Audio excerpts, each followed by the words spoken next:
Toonami, created by Sean Atkins and Jason DeMarco, is a late 90s block on Cartoon Network that introduced anime to thousands of people and arguably started the anime boom. With the host of Tom and Sarah, they run the absolution throughout space and broadcast shows to Earth, paving the way for anime like Dragon Ball Z, Sailor Moon, Gundam, Black Lagoon, Attack on Titan, and others. To this day, memories of being a kid and watching Toonami after school or on a Saturday still burns in people's minds. In the early 2000s, Cartoon Network introduced the Total Immersion Cartoon Initiative to build traffic to their website and to immerse the audience by interacting with their characters. Toonami did this, but they had other plans in mind. Many would think that it's just a programming block, a place where they can unwind and catch up to anime. But this block hides more than it seems.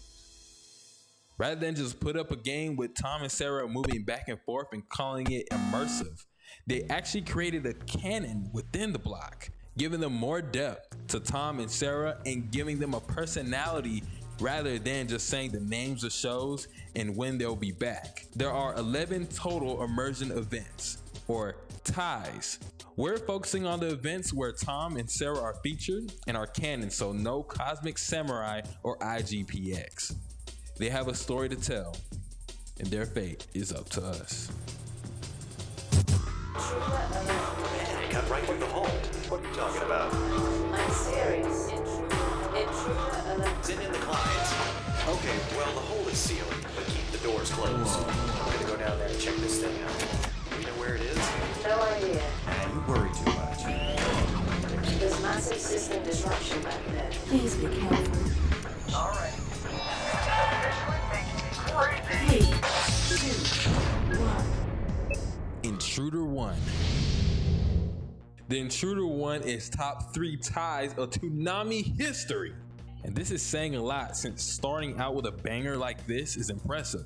With how limited we gotten to know the cast before the event, only being introduced a year prior, the Toonami team gave us a reason to care about them. The fact that the action and animation is this intense being done in the early 2000s and on TV like the cartoon reboot is massive. Making a story is hard, so creating a story in parts that goes for like 2 minutes and in only 8 episode shorts that changes the entire block with audience interaction is mind-blowing. Rewatching The Intruder 1 again after all these years made me remember why exactly I love Toonami. Tai establishes the dynamic of Tom and Sarah by giving the audience an understanding of the characters within the short runtime of episode 1. Tom, a confident, snarky little robot, and Sarah, the AI matrix that is the caring voice of reason that controls the absolution. It's quite impressive how these characters interact with each other and how well they go together. This is the weirdest day. What does this thing want? Tough to say. Maybe it's just hungry. Tom and Sarah are just chilling in the absolution until suddenly they are alerted that there is an intruder among them. Whatever it was ate through the top of the engine, so Tom has to patch it and investigate. Neither him nor Sarah knows where it is or just how this intruder made it through, but the audience gets a peek as to what they are dealing with. Inside, Tom looks through the ship, and then out of nowhere, I can just imagine what kids in the 2000s were feeling just seeing Tom, the host that we gotta know for over a year, get thrown out the ship and him not responding to Sarah. Tom floating in the vast emptiness of space, not sure if he's dead or not, is astounding. They also show just how much of a threat the intruder is by slowly destroying the ship and eating smaller robots called Clydes, making the audience fear for Tom and Sarah's safety. Tom comes back from the brink of death to stop the intruder once and for all, just to discover that it's grown. Tom shoots it with everything he has, but sadly, it is not enough. No, wait, no! Tom? Tom is dead. This had to scar children, like for life. It's just so unexpected that Tom would die. Comments like, I remember seeing this as a kid. It's one of the first experiences I had with the concept of death. I was just shook. This was shocking to me 15 years ago, man. That was an arrow to the chest. I remember chilling on the couch at 4 in the morning, which was pretty late for me at the time, and just being blown away by this, by hearing those words, Tom is dead. I remember getting a deep sense of dread in the pit of my stomach when the voice just say, Tom is dead. Wow, this really affected the audience at the time.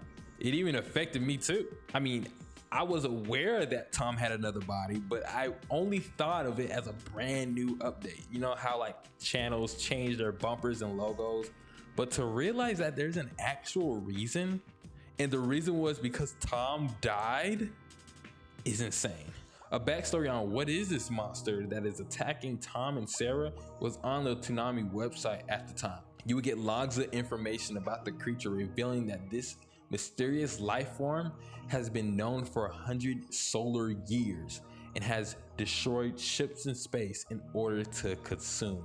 A leviathan that eats through metal and is impervious to damage. And whatever you do, you have to document it so that others will know the extent of what they are dealing with, even it destroys you. This blob-like creature knows nothing but destruction, and the massive problem of facing something that cannot be reasoned with, fought, or even run away from is terrifying to say the least. Sarah saves Tom's consciousness and puts it in a body of Tom 2. This thing is officially making me crazy.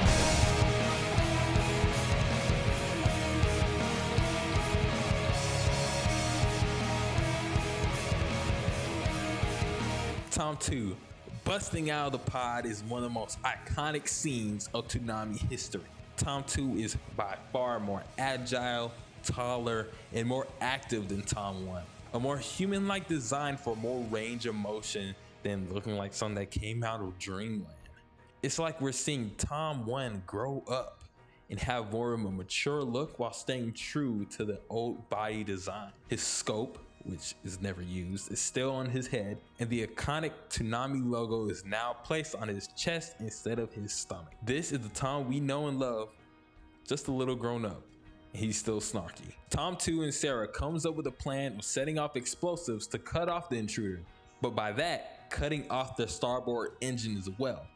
With no other choice, they explode the engine and remove the intruder from the absolution. Trying to find a replacement, they go to a space repair shop and are given a choice of 3 options: the Vermeer Mark IV, the Harper GT88, and the Talon ST, which is chosen by you, the audience. This is where you get to interact. A part of me wonders how they could afford the repair. Like, is it the money they get off of anime and broadcasting, or did Turner give them to them? Did Motard give it to them? Did Motard pay for it? Anyway, the absolution with the new Talon ST sails again, but a small piece of the intruder floats, telling us that Tom might have won the battle, but not the war. Intruder 1 is so good. Who would have ever thought that Toonami would do something this good? Running from school and sitting in front of the TV to see if Tom and Sarah will make it, watching the intruder get deeper and bigger in the ship, new locations never seen within the absolution and even outside of it, all of it is masterclass. Even the cinematography is awe-inducing, as well as the music choices that are so distinctively Toonami. I love every minute of it, and it's a solid foundation of what other Toonami ties should achieve. And speaking of other Toonami ties, let's go straight into Lockdown. Here's something you're going to love. Oh, yeah? I'm picking up a signal I don't recognize. Fire up the docks. Be right there. All of this debris is slowly moving towards that giant ship. Sarah, go reverse. I'll meet you on the bridge. What? Just do it. This is the absolution. Press voice for And you need your help. I have uploaded further instructions to the server.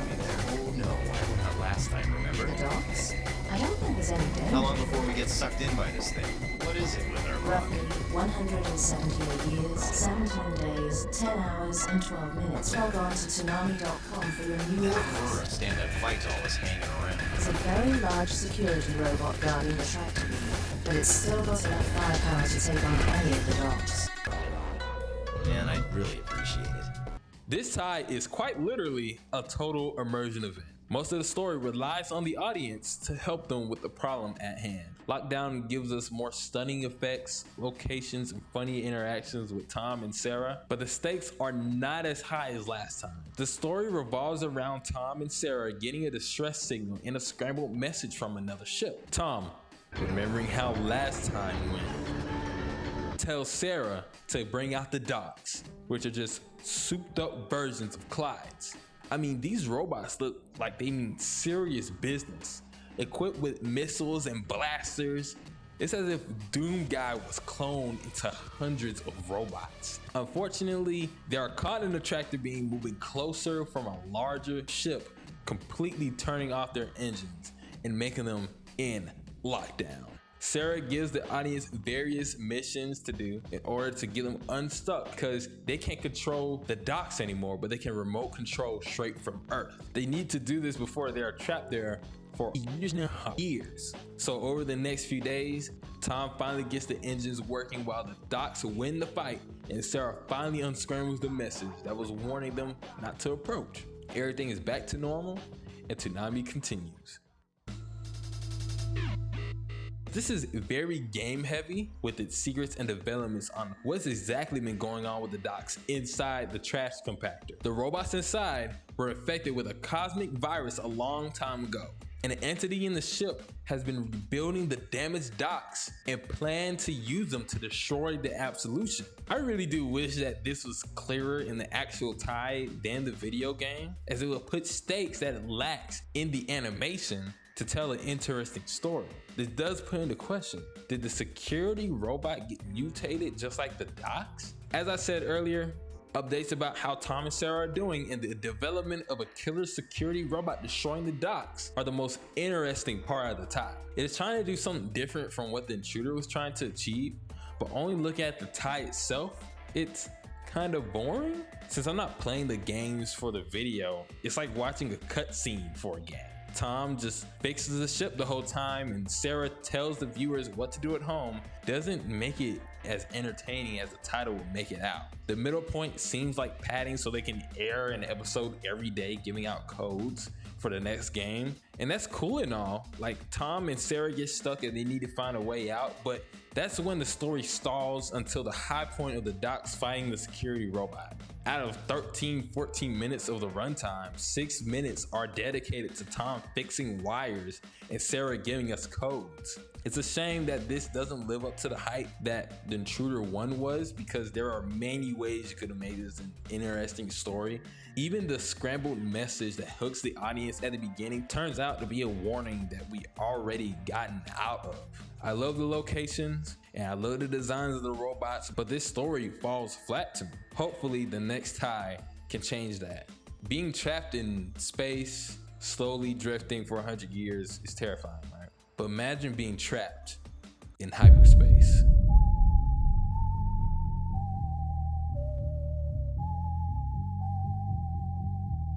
I would love to discuss the implementation of the ties and how it connects to the rest of the program. While Tom and Sarah are on these adventures, the show still goes on, and it affects the shows during the commercials as well. During The Intruder, while the intros for the shows are playing, you can see the Intruder alert on the top right parts of the monitor. Sarah is now narrating what shows are coming up since Tom is not in the chair and handling business. Then when Tom 2 arrives, he is now in the chair, and the engines that the audience picked are seen in the Absolution shots. In Lockdown, shots of the Absolution drifting in the scraps while airing shows are displayed, and Trapped in Hyperspace is no exception. Out of all the Cartoon Network Toonami ties, this is by far the most impressive, with the ship spinning out control and shaking while going through the shows. It's just amazing. Even if they don't have any crazy locations like The Intruder and Lockdown, they make the most out of it by changing the way everything interacts by being in hyperspace. Other ties of the feature will implement changes that are crazy or crazier than Trapped in Hyperspace, but with the Cartoon Network era where you can interact with the plot and how it will be implemented is something I have to get praised. If you're enjoying this video, hit that subscribe button for more Toonami content like this. Entering hyperspace in 3, 2, 1. Where are you? I'm gonna crash because I can't get everything else up. I'm pushing the ship too hard. It'll be the system that leads you.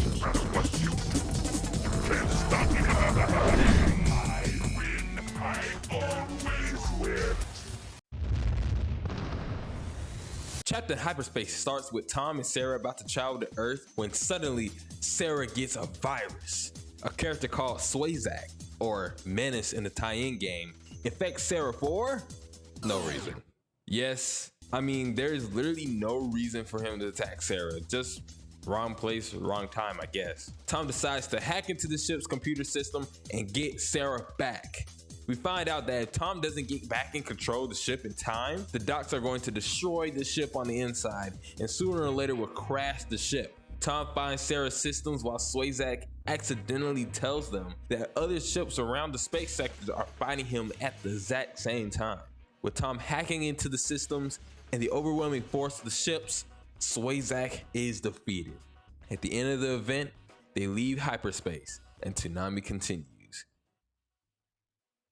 Let's talk about Swayzak as a character. I believe that he would be the audience's least favorite character out of the whole Toonami lore, and that is for good reason. He hacks and creates conflict for fun. I mean, that's it. Even the intruder, something we had no idea about, had a backstory. Hell, even the trash compactor had a backstory, but Swayzak, nothing. He just shows up, acts evil, gets defeated. Not even him yelling no while disappearing, he just beating off screen. Sarah just wakes up and says, "You win, Tom," and that's it. It would have been a lot more interesting if it was Swayzak versus Sarah.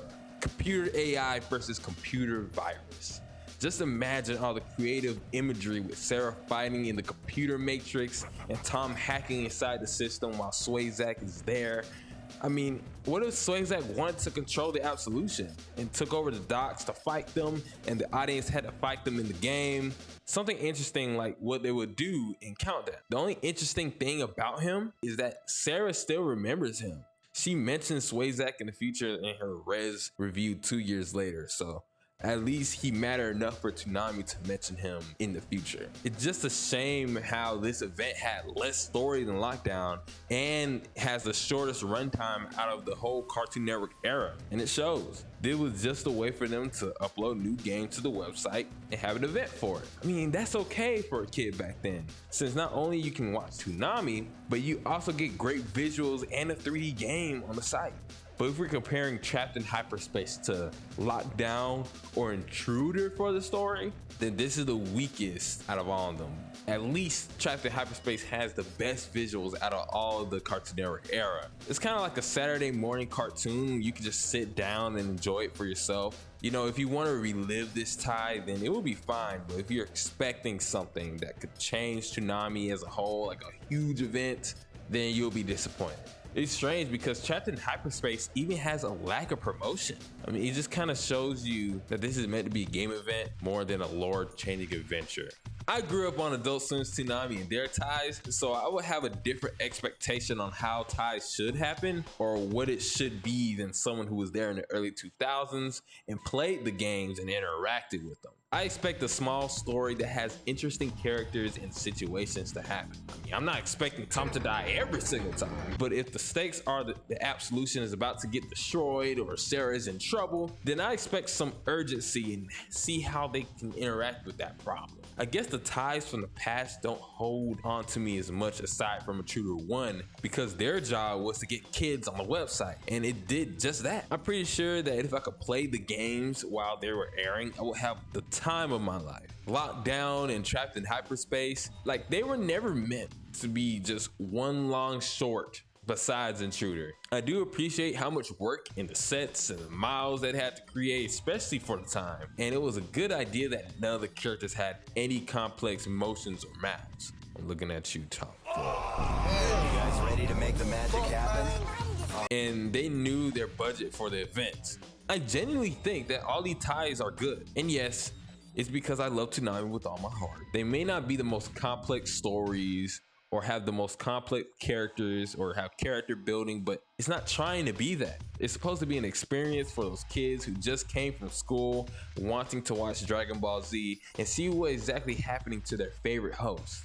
Many fondly remember these events, and playing the games gave them an experience no other network did. And I can actually appreciate that for someone who wasn't there. After this tie, they aired IGPX, which does not deal with Tom or Sarah, After that, they will not have a tie event for 12 years until